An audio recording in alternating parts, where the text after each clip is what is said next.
The economy of Cuba is a planned economy dominated by state-run enterprises.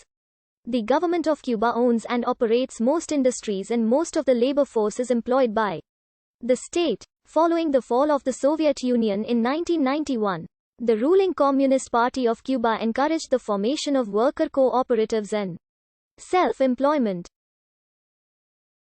However, greater private property and free market rights were granted by the 2019 Constitution.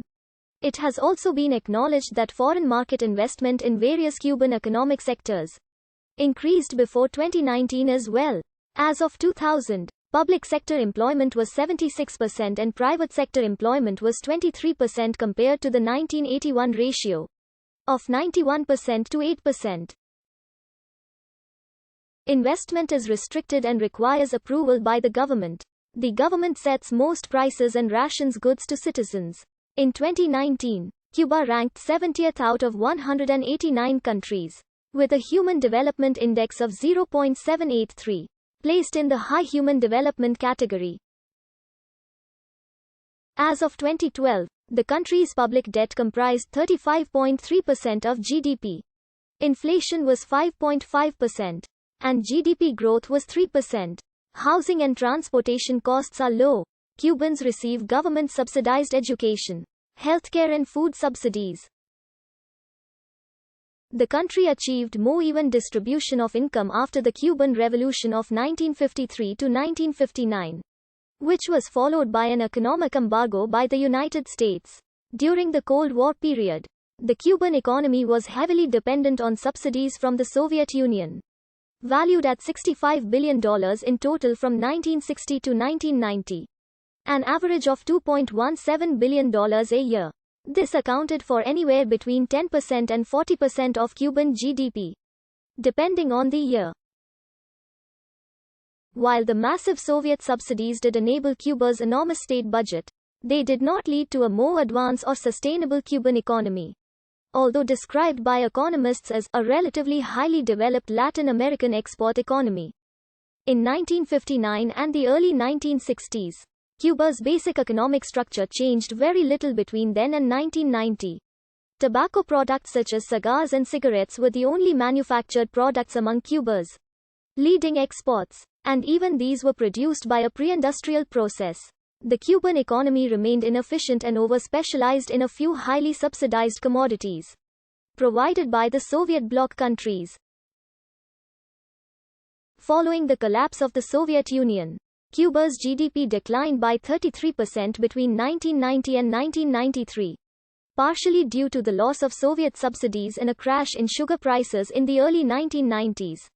It rebounded in the early 2000s due to a combination of marginal liberalization of the economy and heavy subsidies from the friendly government of Venezuela, which provided Cuba with low-cost oil and other subsidies worth up to 12% of Cuban GDP annually. Cuba retains high levels of healthcare and education. Although Cuba belonged to the high-income countries of Latin America since the 1870s, income inequality was high, accompanied by capital outflows to foreign investors. The country's economy had grown rapidly in the early part of the century, fueled by the sale of sugar to the United States. Prior to the Cuban Revolution, Cuba ranked 5th in the hemisphere in per capita income, 3rd in life expectancy, 2nd in per capita ownership of automobiles and telephones, and 1st in the number of television sets per inhabitant. Its income per capita in 1929 was reportedly 41% of the U.S., thus higher than in Mississippi and South Carolina. Its proximity to the United States made it a familiar holiday destination for wealthy Americans. Their visits for gambling, horse racing and golfing made tourism an important economic sector. Tourism magazine Cabaret Quarterly described Havana as a mistress of pleasure, the lush and opulent goddess of delights. According to Perez, Havana was then what Las Vegas has become. Cuban dictator Fulgencio Batista had plans to line the Malecón, Havana's famous walkway by the water, with hotels and casinos to attract even more tourists.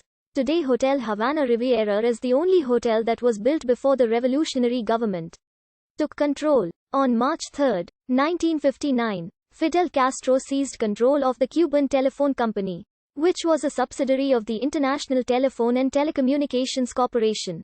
This was the first of many nationalizations made by the new government.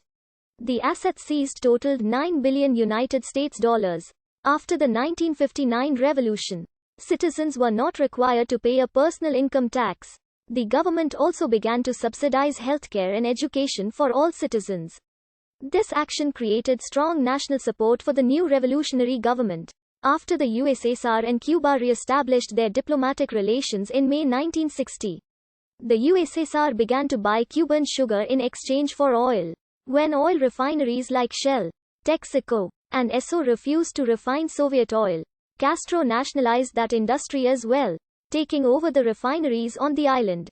Days later, in response, the United States cut the Cuban sugar quota completely. Eisenhower was quoted saying, "This acti